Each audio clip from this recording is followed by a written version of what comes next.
ഫ്ലെക്സുകളും കട്ടൗട്ടുകളും സ്ഥാപിച്ച ആരവത്തിനൊടുവിൽ ഫിഫ ലോകകപ്പ് ട്രോഫിയുടെ മാതൃക ഒറ്റപ്പാലത്തുയരുന്നു. അതും 36 അടി ഉയരത്തിൽ. ഒറ്റപ്പാലം പനമണ്ണ അമ്പലവട്ടം റോഡിലെ റേഷൻ കടയ്ക്ക് സമീപമാണ് ട്രോഫിയുടെ മാതൃക സ്ഥാപിക്കുന്നത്. ഒപ്പം ലോകകപ്പിന്റെ ചരിത്രം പറയുന്ന ചിത്രപ്രദർശനവും ഒരുക്കുന്നുണ്ട്. ഞായറാഴ്ച നടക്കുന്ന ട്രോഫി സ്ഥാപിക്കലും ഉദ്ഘാടനവും ഇന്ത്യൻ ഫുട്ബോൾ ടീം മുൻ ക്യാപ്റ്റൻ IM വിജയൻ നിർവഹിക്കും. ഫുട്ബോളിനെ അകമഴിഞ്ഞ് സ്നേഹിക്കുന്ന സംരംഭകനും പനമണ്ണ സ്വദേശിയുമായ പുതിയടത്ത് യാസിറാണ് ഈ കൂറ്റൻ ലോകകപ്പ് ട്രോഫിയുടെ നിർമ്മാണത്തിന് പിന്നിൽ. പെരിന്തൽമണ്ണയിലാണ് 28 അടി വരുന്ന ട്രോഫി നിർമ്മിക്കുന്നത്. ഇതിരിക്കുന്ന സ്റ്റാൻഡ് കൂടിയാകുന്നതോടെ 36 അടിയിലേക്ക് ഉയരമെത്തും.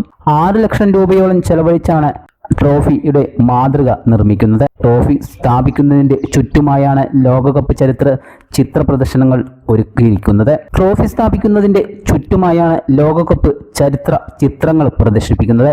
1930 ലോകകപ്പ് മുതൽ 2022 ലോകകപ്പ് ജേതാക്കളുടെ ചിത്രം വരെയുണ്ടാകും.